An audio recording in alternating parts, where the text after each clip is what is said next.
오늘의 말씀을 함께 읽겠습니다. 오늘 말씀은 예레미야 4장 1절에서 8절까지의 말씀입니다. 구약성경 1055페이지 예레미야 4장 1절에서 8절까지의 말씀, 우리 다 같이 함께 한 목소리로 악독하시겠습니다.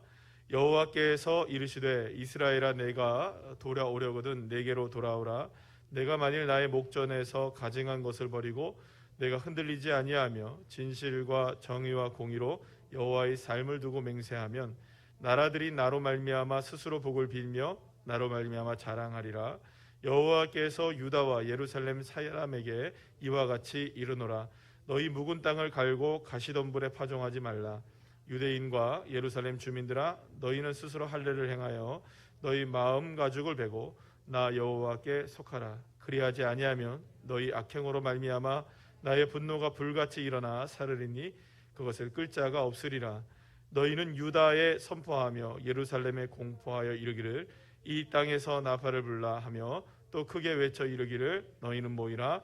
우리가 견고한 성읍으로 들어가자 하고 시온을 향하여 깃발을 세우라. 도피하라. 지체하지 말라.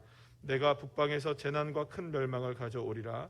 사자가 그 숲을에서 올라왔으며 나라들을 멸하는 자가 나와 있으되 내 땅을 황폐하게 하려고 이미 그의 처소를 떠났은즉 내 성읍들이 황폐하여 주민이 없게 되리니 이로 말미암아 너희는 굵은 배를 두르고 애곡하라. 이는 여호와의 맹렬한 노가 아직 너희에게 돌이키지 아니하였음이니라. 아멘. 할렐루야. 오늘은 예레미야 4장 1절에서 8절 말씀으로 하나님만이 고치십니다 라는 제목으로 함께 은혜를 나누려고 합니다. 생활의 달인, 이런 프로그램 여러분 너무 잘 아시죠? 이 달인 프로그램에 보면 명품 가방을 수선하는 장인을 소개하는 그런 아마 시간을 여러분들 아마 보셨을 거라고 생각합니다. 그들은 오래되고 낡고 흠집이 나서 명품이지만 못 쓰게 된 이러한 가방들, 혹은 구두들, 이런 여러 가지 명품들을 장인의 손을 거치면 감쪽같이 고쳐지고 정말로 새로워지게 되는 것을 보게 되면서 정말 솜씨가 대단하구나, 정말로 정말 끝내주는구나, 이런 생각을 하게 됩니다. 장인들은 이 가방의 작은 부분을 수선하기 위해서 여러분 이런 닭발이나 고기를 삶아서 우려내는 진액을 사용하는 등 명품을 새롭게 하기 위해서 사용하는 재료들은요, 정말로 상상을 초월하는 재료들이 많은 것을 보게 됩니다. 자, 그런데 장인이 이렇게 전혀 예상할 수 없는 재료들을 사용하는 이유는 딱 하나입니다. 명품을 명품답게 새롭게 고쳐서 쓰기 위함이죠. 고치려면 때로는 여러분 상처난 부분을 도려내기도 합니다. 잘라내기도 합니다. 또 고장난 부분을 과감하게 새롭게 하기 위해서 이렇게 끄집어내는, 잘라내는 이런 모습들을 우리가 해야 하는 과정들을 거쳐야 되죠. 또는 전혀 어울리지 않은 재료를 덧붙이기도 하고 또 덧바르기도 하고 거기에다가 이렇게 색을 입히기도 하면서, 그러면서 이 장인은 고치고 바꾸고 새롭게 하여서 명품을 명품답게 다시금 탄생시키는 그런 작업들을 거치게 됩니다. 자, 그런데 명품 가방만 고쳐지고 이렇게 새로워져야 하는 것만은 아닙니다. 사실 가장 고쳐져야 할 것, 가장 고쳐져야 할 것을 하나를 꼽는다면, 여러분 가장 새로워져야 할 걸 하나를 뽑는다면 단연코 그것은 아마도 누구나 다 동의하시겠지만 나 자신, 그렇지 않습니까 여러분? 내가 제일 고쳐져야 하고, 내가 좀 제일 바뀌어져야 하고, 내가 제일 사실은 새로워지는 것을 누구나 다 원할 것이라는 것이죠. 만약 어떻게 해서든지 내가 바뀔 수만 있다면, 정말로 내가 새로워질 수만 있다면, 내가 고쳐질 수만 있다면 사실은 무슨 수를 써서라도 그렇게 여러분들 해야 하는 것이 아니겠습니까?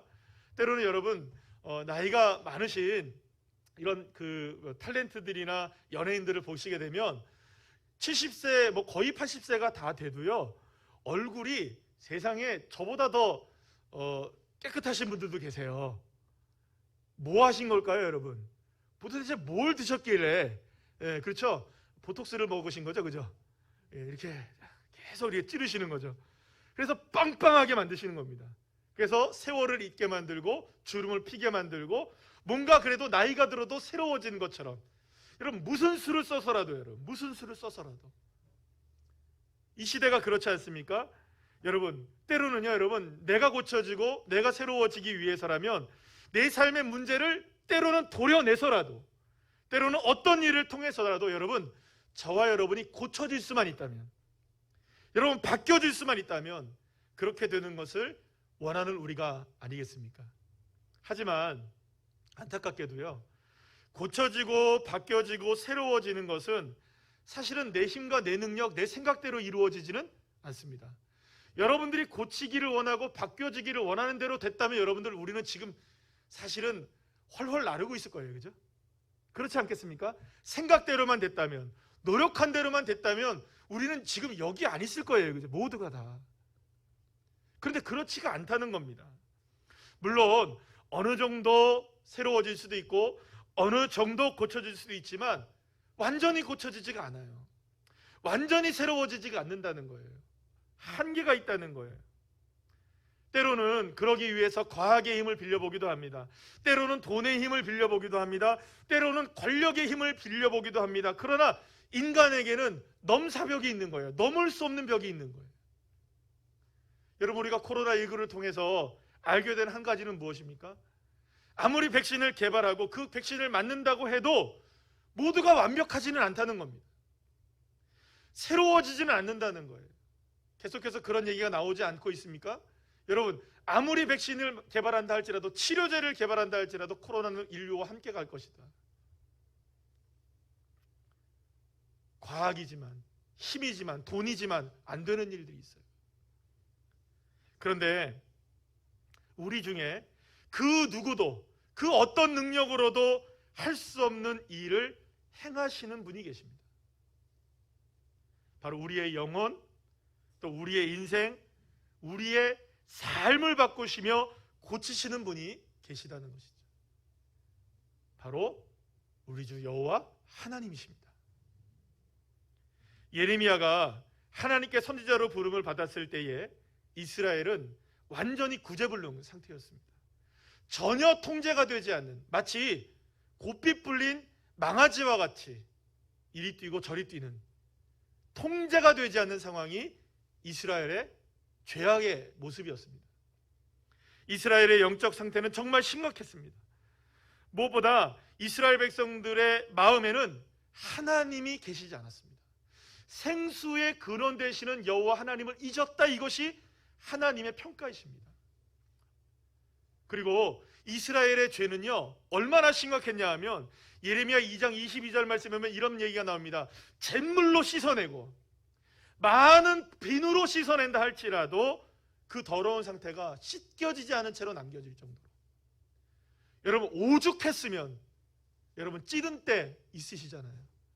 어제도 우리 남선교회 회원님들이 오셔서 이 에어컨 선풍기 이렇게 필터를 다 청소를 하셨어요.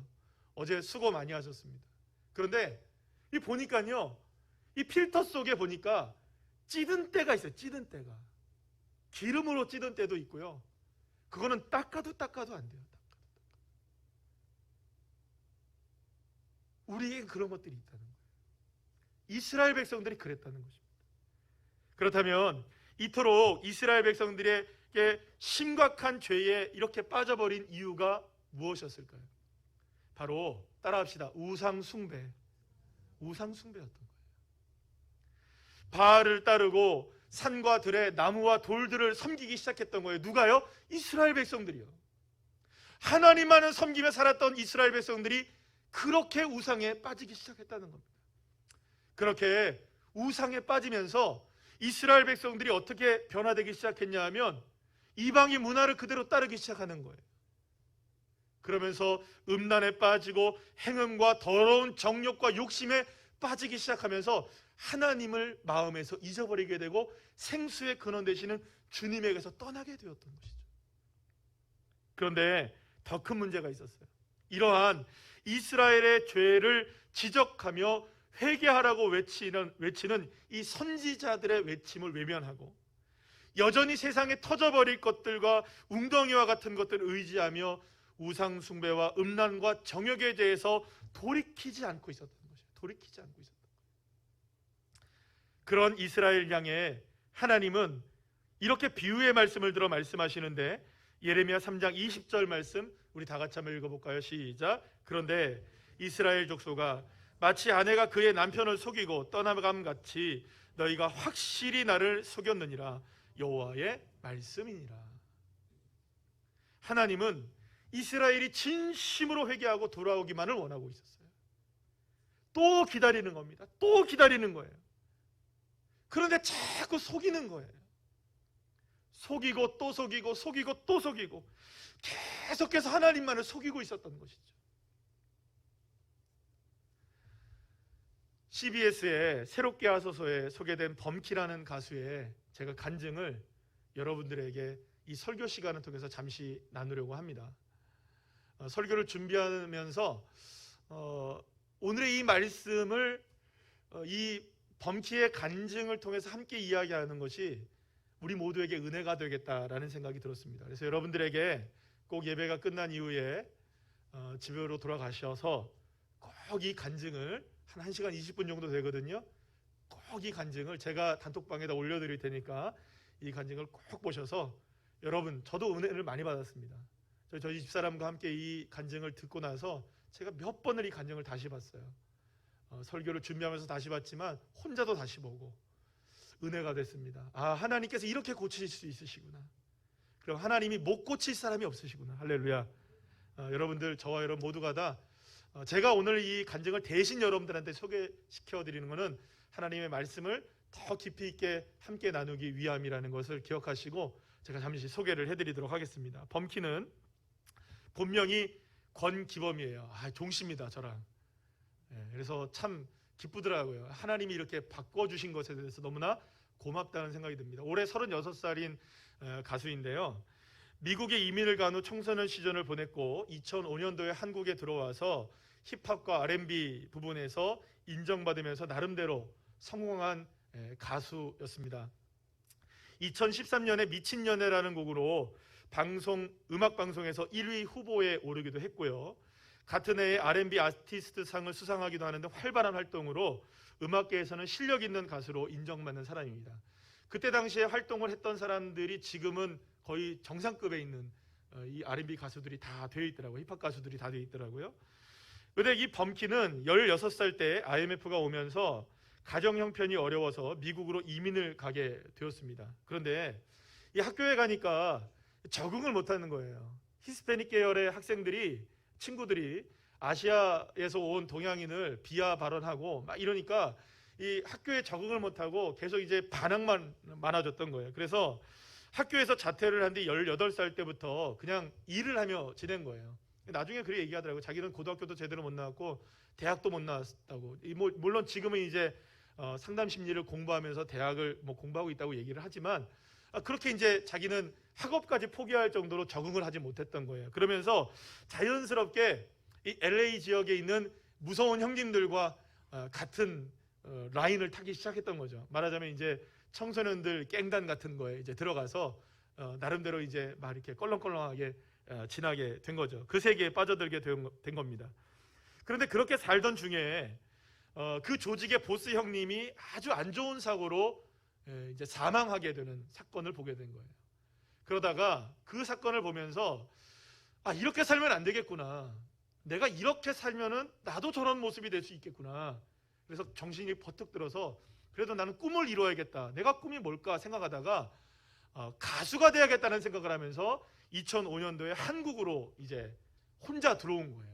그래서 이제 가수의 길을 걷게 됩니다.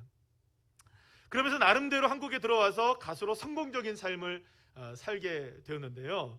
그런데 여러분, 지난 20년 동안 방황하며 살았던 삶이 자신의 몸에 배어 있잖아요. 그러니까 미국에서 그렇게 이제 청소년 시절을 그런 생활을 하다 보니까 자기의 그냥 그대로 배어 있는 삶이 있었던 거예요. 그런데 그 습관들과 함께 가수로서 나름대로 젊은 나이에 성공을 한 거예요. 그러면서 7년 동안을 그렇게 지내다 보면서 부모님이 이제 미국에 있으니까 누구도 자신을 향해서 채찍질 해주는 사람이 없고 돈도 벌고 성공하고 이름도 알려지니까 나름대로 그냥 막 그냥 엉망진창의 막 방탕한 삶을 홀로 막 살기 시작했던 거예요. 여러분, 고치려고 한국에 왔거든요. 바꿔지려고 한국에 왔거든요. 꿈을 이루려고 한국에 왔거든요. 그런데 화려한 조명을 받으며 인기 절정의 가수로 인정을 받으며 누가 봐도 문제가 없고 완벽해 보이는 삶의 이면 속에는 가장 그 어느 때보다 지옥의 삶을 살고 있었다고 본인이 고백을 합니다. 가장 화려했던 그 시절이 사실은 가장 지옥 같은 삶이었다고, 빠져나올 수가 없었던 거예요. 그러다가 오랫동안 연애하고 있었던 여자친구도 사실은 그 가수였더라고요, 보니까. 근데 그 가수였던 그 친구랑 연애를 하다가 더 이상 이렇게 내가 살면 안 되겠다 싶어서 그 친구와 함께 결혼을 하게 됩니다. 2014년에 6월 달에 결혼을 하게 돼요. 그래서 이 아내의 가정은 참 열심히 교회를 다녔던 가정이었던 거예요. 그래서 아내와 함께 교회를 나가서 예배를 드리던 중에 목사님이 설교를 하시는데 죄에 대해서 설교를 하셨던 거예요. 그런데 그 설교를 듣자 마음에 막 찔림이 온 거예요. 그래서 그날 처음으로 기도다운 기도를 한마디를 했는데 어떤 기도를 했느냐? 하나님 고쳐주세요. 하나님 고쳐주세요. 이 기도를 하나님께 들었던 거예요. 그런데 그렇게 기도를 한 지 딱 4일 만에 갑자기 집으로 검찰이 들어닥친 거예요. 무슨 일이냐? 연예계에 있었던, 몇 년 전에 있었던 연예계에 있었던 마약 사건에 이 범키가 연루되었다고 해서 잡혀간 거예요. 그래서 구치소에 수감이 되어버리는 그런 일들이 벌어지게 된 것이죠. 범키는 이 일로 지난 한국에서의 지난 세월도 그렇지만 예전에 모든 이 과거들이, 추악한 과거들의 시간들이 몽땅 다 드러나는 이 시간을 보내야만 했던 것이죠. 무엇보다 이제 막 시작한 결혼 생활, 그때가 2014년 6월 달에 결혼했는데 2014년 10월이었으니까 이제 신혼생활 시작한 지 이제 뭐 한 4개월 5개월밖에 안 됐는데 최대의 위기가 다가오게 된 것이죠. 무엇보다 이 아내는 지금까지 그래도 범키가 나름대로는 자기 남편이 뭐 껄렁껄렁하게 지내고 이렇게 지낸 정도는 어느 정도는 알았지만 이 정도일 줄 몰랐던 거예요. 이 정도일 줄. 방송에서도 새롭게 와서에서도 이렇게 얘기를 하는데 자기의 입으로 얘기할 수 없대요. 그러니까 얘기할 수 없다고 얘기하는 것은 우리의 상상에 맡길 뿐입니다. 도대체 어떤 일이 벌어진지 우리는 모르죠. 그게 낱낱이 드러나면서 그 숨겨진 죄가, 이 남편의 죄가 낱낱이 폭로가 되면서 이 아내가 생각할 때 내가 이렇게 더럽고 추악한 사람하고는 같이 살 수 없다. 아니 이 정도인 줄 몰랐다. 이 정도인 줄 몰랐다. 내가 더 이상 이 사람과는 살 수가 없다. 이렇게 생각을 한 거예요. 그래서 이혼을 결심할 정도로. 여러분 안 그렇겠습니까? 너무나 추악했으니까. 근데 어머니하고 아버지가 참 믿음이 좋으신 분이에요. 이 장인 장모님이시죠. 근데 장모님이 기도를 하시는 중에 자기 딸을 불러놓고 이야기를 하는 거예요. 얘야, 하나님께서 기범이를 고쳐주시고 바꿔주셔서 크게 사용하실 것이다. 여러분 장모가 자기 딸을 그렇게 위로했던 거예요. 여러분 받아들이기 쉽진 않지만 그게 하나님의 뜻이라면, 이 고통을 통해서 하나님이 바꾸시길 원하신다면 이걸 믿었게 된 거죠. 그래서 모든 것을 다 용서하기로 하고 그 남편을 다시금 받아들이게 됩니다. 그런데 이 범키가 잡혀가는 순간 범키는 이것이 하나님께서 내가 기도한 기도의 응답이라는 걸 확신하게 되었대요. 왜 그랬을까요? 하나님 앞에 4일 전에 무슨 기도를 했다고요? 하나님 고쳐주세요. 하나님 고쳐주세요. 그런데 범키가 생각할 땐 그런 거죠. 내 인생, 이렇게 더러운 인생 고쳐지려면 내 힘과 내 능력 결단으로 안 된다는 거죠. 누가 개입하셔야만 된다. 하나님이 개입하시는, 하나님이 하시는 일이시구나. 이렇게 안 되면 내가 고쳐지지 않으니까 하나님이 이 방법을 써서라도 과거의 모든 더러움들을 들춰내셔서라도 나를 바꾸시는구나. 이걸 믿게 되었던 것이죠. 사랑하는 여러분, 우리가 예레미야서의 말씀을 다시 와서 잠시 동안 다시 말씀을 드리면, 예레미야를 통해 죄악에 찌들어서 회개하지 않고 돌이키지 않으며 계속 주님을 떠나고 주님을 속이기만 하고 있었던 이스라엘 백성들을 향해 하나님이 뭐라고 말씀하시는지 우리 볼까요? 예레미야 3장 20절 말씀, 시작. 배역한 자식들아 돌아오라. 내가 너희의 배역함을 고치리라 하시니라. 보소서 우리가 주께 왔으니 주는 우리 하나님 여호와심이니이다. 할렐루야. 사랑하는 여러분, 하나님은 이토록 패역한 이스라엘 백성들이 할지라도 고치시기를 원하시고 계십니다. 아멘이십니까? 바꾸시기를 원하시고 계십니다. 죄와 때로는 치부를 들춰내고 도려내는 아픔을 겪는다 해도 하나님은 바꾸시는 거예요. 고쳐주시는 거예요. 그래서 새 사람 되게 하시기를 원하시는 것입니다. 이것이 저와 여러분을 향한 하나님의 마음, 그 하나님의 마음이신 줄로 믿으시길 바랍니다. 자, 범키를 아내가 면회를 왔어요. 그래서 아내에게 쪽지를 건네주게 돼요. 근데 그 쪽지에 고린도 후서 5장 17절 말씀이 새겨져 있었는데, 그런데 이 범키가 구치소에 들어가서 이렇게 지나가는데 복도에 이 책장이 있더래요. 거기에 책이 이렇게 꽂아져 있는데 기독교 서적들이 꽂혀져 있더래요. 근데 그 중에 큐티책 하나를 뽑은 거예요. 방에 가서 읽으려고. 그리고 이제 생명의 삶 큐티책을 딱 가지고 방에 들어가서 나중에 이렇게 열어보는데, 여러분 우리도 큐티책 다 있지만 그 큐티책은 다 말씀이 다 적혀 있지만 그걸 보려면 여러분들 글씨가 작잖아요. 근데 마침 어떤 페이지가 있었나 봐요. 근데 그 페이지를 딱 처음에 열은 순간 거기에 그림과 함께 성경 구절이 딱 써 있는데, 세상에 그 구절이 뭐냐? 아내가 쪽지를 써준 구절, 고린도 후서 5장 17절 말씀이 그대로 써 있었다는 거예요. 다 같이 한번 읽어볼까요? 시작. 그런즉 누구든지 그리스도 안에 있으면 새로운 피조물이라. 이전 것은 지나갔으니 보라 새 것이 되었도다. 할렐루야.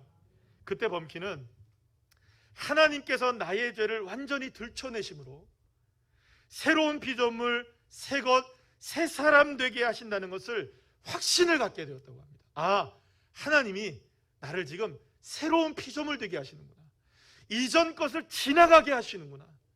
그래서 이 수감 생활 6개월의 기간 동안 하면서 같이 여러분 수감자들이 많을 거 아니에요.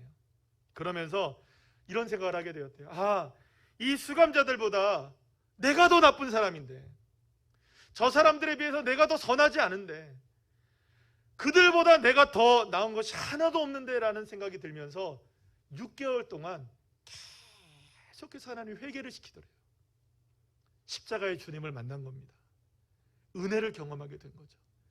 낱낱이 하나님 앞에 자신의 죄를 회개하고 또 회개하면서 6개월의 시간이 하나님께서 자신을 고치시는 시간이었다, 나를 바꾸시는 시간이었음을 깨닫게 되었던 것입니다. 그런데 범키의 이 마지막 간증 부분에서 굉장히 중요한 부분을 이야기를 합니다. 이 주영훈 씨도 같이 함께 그 얘기를 하시는데 이런 얘기를 해요. 사람은 분명히 고쳐질 수 있다. 따라합시다. 사람은 고쳐질 수 있다. 이 얘기를 해요. 그런데 여러분, 이 범키가 무슨 얘기를 하냐면 사람이 사람을 고치려고 하려고 하니까 안 고쳐진다는 거예요. 내가 나를 고치려고 하니까 안 고쳐진다는 거예요. 내가 누군가를 고치려고 하니까 안 고쳐지고, 누군가가 나를 고치려고 하니까 안 고쳐지는 거예요. 사람은 누구만 고칠 수 있느냐? 하나님만 고치실 수 있다. 그렇습니다.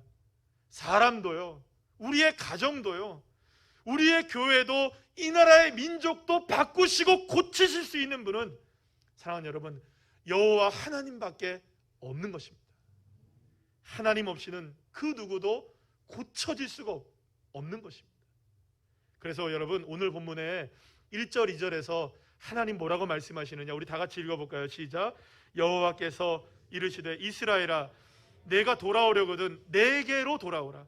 내가 만일 나의 목전에서 가증한 것을 버리고 내가 흔들리지 아니하며 진실과 정의와 공의로 여호와의 삶을 두고 맹세하면 나라들이 나로 말미암아 스스로 복을 비며 나로 말미암아 자랑하리라. 할렐루야. 사랑하는 여러분, 하나님은 가수 범키를 새롭게 지금도 고쳐서 사용하고 계세요. 그런 현재 자신과 같은 삶을 살다가 이 범죄를 저질러서 죗값을 치르고 있는 소년원에 수감된 이 청소년들에게 자신의 삶을 간증을 하면서 예수 그리스도를 전하고 있어요. 그들에게 이야기한다고 합니다. 자신의 더럽고 추악한 과거들을 다 얘기하면서 나 같은 사람도 변화되었다, 나 같은 사람도 고쳐졌다, 그러나 그 어떤 힘으로도 고쳐질 수 없다. 예수 그리스도 안에서만, 하나님만이 너희들을 고칠 수 있다, 바뀌어질 수 있다. 이 복음을 전하고 있는 거예요. 사랑하는 여러분, 하나님은 죄에 찌들어 살던 범키를 완전하게 새 사람 만들어 주셨습니다. 잘못된 부분을 하나님께서 확실하게 도려내셔서 고쳐주신 겁니다. 자신의 노력과 힘으로 고쳐줄 수 없었던 삶을 하나님이 바꿔주셨다, 하나님이 고쳐주셨다. 여러분, 그렇다면 한번 생각해 보시죠. 이렇게 범키 같은 사람도, 그의 과거를 우리가 다 낱낱이 알지 못하지만 그가 스스로 고백하기를 정말로 더러운 삶을 살았다고 이야기하는 그 사람도 여러분, 하나님이 고쳐주셨다면, 사랑하는 여러분, 내가 왜 고쳐지지 않겠습니까? 우리의 가정의 아내와 남편이 왜 고쳐지지 않겠습니까? 우리의 자녀가 하나님의 은혜 가운데 왜 고쳐질 수 없겠습니까? 우리 교회도 이 나라의 민족도 하나님의 손길로, 하나님의 능력으로 하나님만이 고치실 수 있는 줄로 믿으시길 바랍니다. 자, 그런데 이렇게 범키가 바뀌고 고쳐지기 위해서 통과해야만 했던 한 가지 문이 있습니다. 바로 따라합시다. 구원의 주님을 만나는 일. 따라합시다. 십자가의 예수님을 만나는 일. 이게 필요했던 거예요. 구원의 문을 통과하기 위해서 철저하리만큼 하나님을 회개를 시키셨어요. 자신의 죄를 낱낱이 보게 하셨던 거예요. 구역질나고 더러운 자신의 인생을 바라보면서 눈물로 하나님을 회개했던 거예요. 철저하게 자신의 삶을 돌이켜야만 했던 것입니다. 십자가의 예수님을 통과해야만 했던 것이죠. 오늘 본문에서 3절 4절 말씀에서 이렇게 말씀합니다. 우리 쉬운 성경의 말씀으로 볼까요? 시작. 여호와께서 유다와 예루살렘 사람들에게 이렇게 말씀하셨다. 묵은 땅을 갈아라. 가시덤불 속에 씨를 뿌리지 마라. 유다 사람들과 예루살렘 백성아, 너희의 생각과 마음을 깨끗이 하여라. 그렇지 않으면 너희의 악한 행실 때문에 나의 분노가 너희 사이에 불같이 퍼질 것이니 아무도 그것을 막을 수 없을 것이다. 사랑하는 여러분, 내 삶이, 내 인생이 정말로 고쳐지기를 원하십니까? 바뀌어지고 여러분 새롭게 되기를 원하십니까? 그렇다면 주님을 향해 단단히 굳어진 마음과 이 생각을 새롭게, 따라합시다, 갈아엎어야 한다. 갈아엎으셔야 합니다. 마음을 깨끗이 하시기를 간절히 축원합니다. 철저하게 회개하면서 주님만이 나를 고치신다, 십자가의 주님이 나를 바꾸신다, 할렐루야, 이 믿음을 가지고 주님을 향해 나아간다면 사랑하는 여러분, 나도 고쳐집니다. 하나님의 은혜로, 십자가의 은혜로 나도 고쳐지고 우리의 가정도 고쳐지고 우리의 삶이 고쳐지게 될 줄로 믿으시길 바랍니다.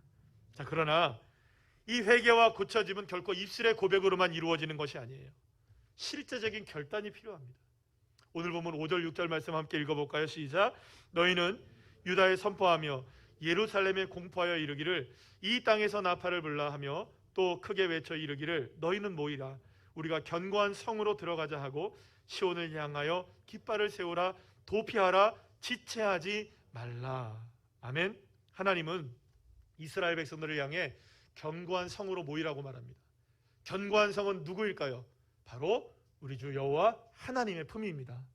그리고 그곳에 무엇을 꽂으라는 겁니까? 깃발을 꽂아라. 그리고 모이라. 그리고 빨리 결단하고 바꾸시고 고치시고 새롭게 하시는 주님의 품 안에 지체하지 말고 피하라. 하나님의 마음은 정말 간절하십니다. 하나님은 저와 여러분 모두를 바꾸시기를 원하십니다. 정말 고치시기를 원해요. 그래서 예레미야 선지자를 통하여서 마음을 전하십니다. 예레미야는 하나님의 마음을 이렇게 표현합니다. 4장 19절 말씀 우리 다 같이 한번 읽어볼까요? 시작. 슬프고 아프다. 내 마음이 아프고 내 마음이 답답하여 잠잠할 수 없으니. 그렇습니다. 저와 여러분, 나를 향하신 하나님의 마음, 우리 가족을 향한 하나님의 마음, 이 마음이 어떤 마음이냐? 가슴 저미는 마음입니다. 우리가 죄를 질 때마다 주님의 가슴은 이런 거예요. 우리가 주님을 떠날 때마다 주님의 마음은 저와 여러분을 향해 어떻게 말씀하느냐? 내가 슬프고 아프다. 네 모습 그것 때문에 내가 슬프고 아프다. 내가 고칠 수 있는데, 내가 바꿀 수 있는데 나를 더 멀리 떠나는 죄악의 모습, 주님을 의지하지 않고 여전히 세상에 터져버릴 웅덩이와 같은 것들을 의지하며 살아가는 우리의 모습을 바라보실 때마다 주님은 슬프고 아프다. 슬프고 아프다. 사랑하는 여러분, 하나님께 결단하시길 바랍니다. 돌아오십시오. 하나님께로 피하십시오. 회개하고 돌이키면 바꿔주십니다. 내가 끊을 수 없었던 것 주님이 끊어주시고, 할렐루야. 내가 바꿀 수 없는 것 주님이 바꿔주시고, 내가 고칠 수 없는 것 주님이 고쳐주시는. 그러니 여러분, 머뭇거릴 이유가 없는데, 머뭇거릴 이유가 없는데 여전히 머뭇하는 거예요. 기웃기웃하는 거예요. 죄악에 기웃하고, 세상에 기웃하고, 터져버릴 웅덩이 같은 것들에 기웃하고, 우상에 기웃하고, 죄악에 기웃하고.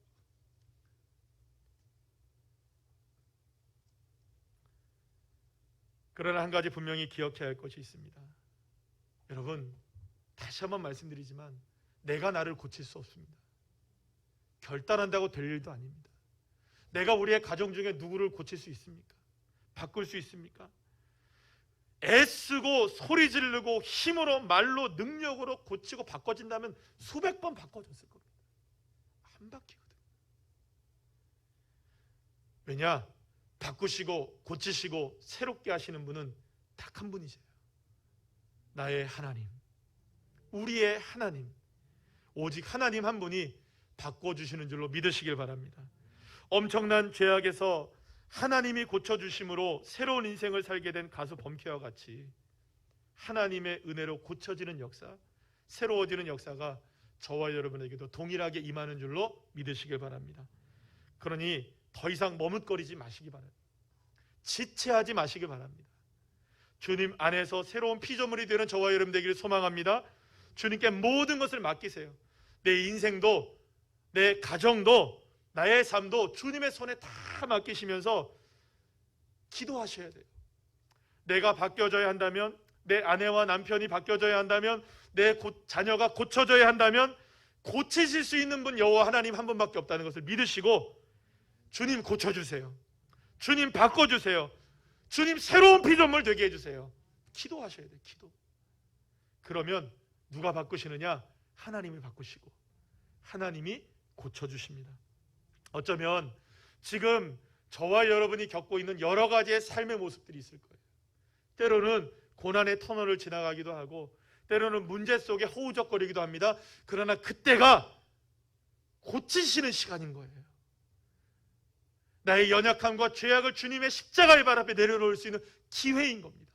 주님, 이 아픔이, 이 고통을 통해 주님 나를 고쳐주세요. 이렇게 기도할 때 하나님의 고치심의 역사를 경험하게 될 줄로 믿습니다. 이제 고치시는 하나님께 모든 것을 맡기고 주님 안에서 새로운 피조물로 새롭게 세워져 나가는 우리의 가족, 우리 가정의 달이지 않습니까? 우리의 가족, 나의 인생, 우리의 교회, 그리고 하나님께서 저와 여러분을 향해서 베풀어주시는 은혜의 꿈들을 우리가 이루어갈 수 있는, 그래서 이전 것은 다 지나가고, 따라합시다. 이전 것은 지나가고 새 것이 되었다. 할렐루야. 이 축복을 누리는 저와 여러분 한 분 한 분들 다 되시기를 간절히 축원합니다.